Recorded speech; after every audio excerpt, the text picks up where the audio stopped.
ke depan ini kan masalah pendidikan itu sangat kompleks banget gue, akibat perkembangan dunia yang semakin pesat gitu. Peran kampus sendiri untuk menangani perkembangan zaman ini seperti apa, Bu? Itu biasanya yang namanya sekolah, kuliah, atau belajar itu yang mencari ilmu, bukan mencari pekerjaan. Nah, kan begitu ya. Jadi ada yang fakultas yang memang menangani atau menyediakan untuk ilmu-ilmu yang memang itu tujuannya ansih untuk mempelajari ilmu itu sendiri, tanpa kemudian melihat apakah nanti pekerjaannya seperti apa, gitu kan. Kalau yang memang fakultas yang memang untuk mencetak mereka yang langsung kerja, ya memang pasti dibekali dengan ilmu-ilmu yang memang nanti arahnya ke sana. Kalau dari peran mahasiswa sendiri, Mas Bib, kan banyak tuh yang teman-teman tuh nggak matching gitu dengan bakat minatnya. Ketika sudah masuk dalam sebuah perguruan tinggi, gitu ya, itu bagaimana dia berperan diri, memperankan dirinya sebagai mahasiswa. Namun di sisi lain, fungsi daripada mahasiswa tadi, ya satu, dia sebagai social control daripada masyarakat, kemudian dia sebagai iron stock, pemimpin bangsa dan lain-lain, kemudian social control dan lain-lain. Nah, ini yang kemudian sering dilupakan oleh mahasiswa baru. Fungsi mahasiswa itu juga harus dikembangkan, harus disosialisasikan oleh perguruan tinggi supaya tidak terjadi lagi perguruan tinggi ini hanya produksi SDM yang siap diterjunkan ke pabrik-pabrik. Ke depan ini kan masalah pendidikan itu sangat kompleks banget, Bu. Jadi ke depan juga kemungkinan ditambah lagi dalam ranah pekerjaan pun ke depan ini akan banyak sekali terdisrupsi ya, akibat perkembangan dunia yang semakin pesat gitu. Nah, dalam menangani fenomena ini kampus sendiri, perguruan tinggi sendiri, peran kampus sendiri untuk menangani perkembangan zaman ini seperti apa, Bu? Iya, jadi memang ada dua kubu ya. Kalau kita mau lihat itu ada dua kubu, itu maksudnya begini. Ada yang punya pandangan bahwa kita kuliah itu kan ibaratnya sebenarnya kita mencari ilmu, ya. Kalau kita sambungkan dengan salah satu kitab yang biasanya dikaji di pesantren atau biasa dikupas di fakultas yang berhubungan dengan pendidikan, itu biasanya yang namanya sekolah, kuliah, atau belajar itu yang mencari ilmu, bukan mencari pekerjaan. Nah, kan begitu ya. Makanya ada yang bilang kalau niatnya sekolah itu nyari ilmu bukan nyari pekerjaan, gitu. Entah nanti pekerjaan itu apa gitu. Yang penting kita itu niatnya adalah cari ilmu, karena mencari ilmu itu adalah hukumnya wajib. Nah, kan begitu ya. Tapi itu juga tidak 100% betul, karena kemudian ada kelompok yang lain mengatakan bahwa oke, memang yang namanya belajar adalah mencari ilmu, tapi kenapa tidak kemudian mencari ilmu yang itu nanti bisa diaplikasikan hubungannya dengan pekerjaan, kan bagus juga sebenarnya. Jadi dua hal ini bagus, tergantung kemudian bagaimana kita mensikapi aja. Nah, dalam hal ini kemudian perguruan tinggi memang kemudian memberikan wadah untuk itu, gitu ya. Maka seperti di perguruan tinggi Islam misalnya ya, Islam ya seperti IAIN misalnya, atau di UIN misalnya, atau di Universitas Islam misalnya, itu pasti ada dua hal ini disajikan dengan komposisi yang pinginnya sih harapannya sama gitu ya. Jadi ada yang fakultas yang memang menangani atau menyediakan untuk ilmu-ilmu yang memang itu tujuannya ansih untuk mempelajari ilmu itu sendiri, tanpa kemudian melihat apakah nanti pekerjaannya seperti apa, gitu kan.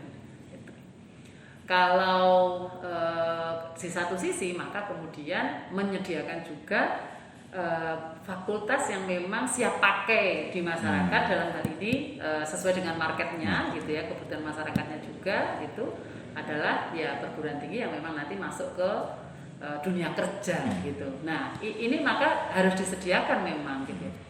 Kalaulah di YIN yang setahu saya itu kan ada ilmu usuluddin. Nah, fakultas usuluddin itu kan murni keilmuan. Kita kalau misalnya mau dilihat jadi apa sih misalnya lulusannya gitu, untuk mencari pekerjaan yang pas yang diterima di kantor-kantor ya apa, kayak nggak ada gitu ya. Tapi jangan salah bahwa banyak para alumni dari fakultas-fakultas yang seperti itu tuh cara berpikirnya bagus gitu. Dan mereka menjadi tokoh-tokoh nasional gitu. Kalau kita mau lihat sejarah yang sebelum saya ya istilahnya gitu. Nah, kalau yang memang fakultas yang memang untuk mencetak mereka yang langsung kerja, ya memang pasti dibekali dengan ilmu-ilmu yang memang nanti arahnya ke sana. Jadi itu sebenarnya peran dari kampus. Jadi maka kemudian kembali lagi ke tema, kalau kemudian kita sudah menentukan, kita maksudnya mahasiswa itu sudah menentukan untuk kuliah ya dan kemudian menjadi mahasiswa, ya jangan sekedar sandiwara. Kan sayang, tadi kita kembali lagi pasti ke situ ya, kan sayang gitu. Toh sebenarnya niatnya adalah jadi mahasiswa itu tidak sekedar bersandiwara, tapi memilih dua hal ini tadi.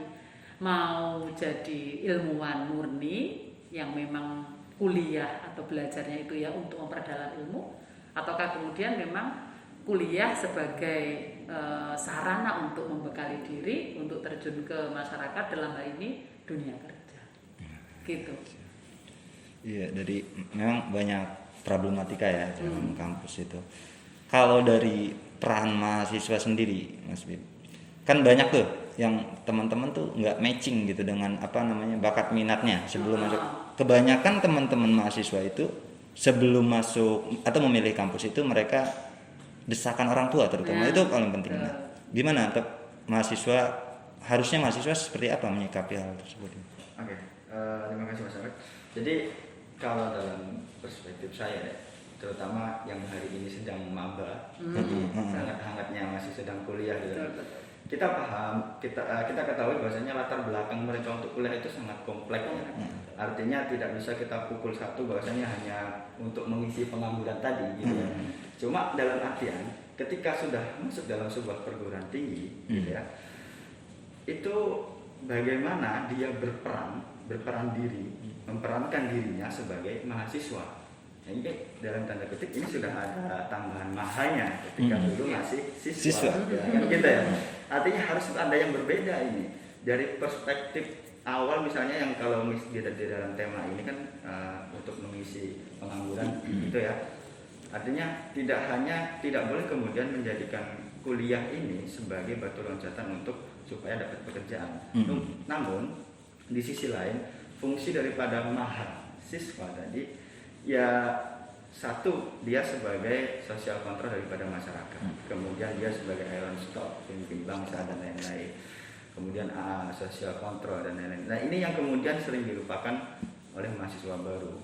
Kebanyakan di perguruan tinggi, mohon maaf nih ya, baru masuk sudah disosialisasikan dengan fakultas ini, terus kemudian pendidikannya ini nanti orientasinya kerja di sini jadi ahli dan lain-lain. Tapi kemudian saat menjadi mahasiswa itu kurang dipekakan terhadap mahasiswa bahwa kita ini ya agent of change gitu, iron stock dan lain-lain, yang dimana fungsi mahasiswa itu juga harus dikembangkan, harus disosialisasikan oleh perguruan tinggi supaya tidak terjadi lagi perguruan tinggi ini hanya produksi SDM yang siap diterjunkan ke pabrik-pabrik, supaya tidak terjadi itu. Supaya ketika menjadi mahasiswa dan pasca menjadi mahasiswa, sebagai seorang alumni mahasiswa misalkan, atau yang melanjutkan ke sarjana magister gitu, dia itu melekatkan dirinya sebagai pendamping masyarakat. Kemudian juga bisa menjadi pendamping pemerintahan untuk mengawal kebijakan-kebijakan. Itu yang saat ini benar-benar hampir punah di Indonesia. Apalagi di era pandemi 2 tahun ini, gerakan seperti apa mahasiswa saat ini untuk ke masyarakat sudah tertembok rapat, dan untuk ke pemerintah juga sudah tertembok rapat. Kemudian apalagi media juga sudah tertembok. Mahasiswa saat ini ya lagi-lagi hanya kuliah, fokus kuliah, kemudian belajar, kemudian penelitian, dan bahkan pengabdian KKN itu ya, pengabdian masyarakat itu hanya sebatas KKN itu aja gitu loh. Ini yang formalitas gitu ya. Ini yang harus kemudian mahasiswa baru pahami bahwa peran mahasiswa itu yang nggak melulu terkait di dalam ruang kelas, mata kuliah, KKN, skripsi, enggak hanya itu yang kemudian menjadi PR bersama terutama di perguruan tinggi. Kira-kira itu.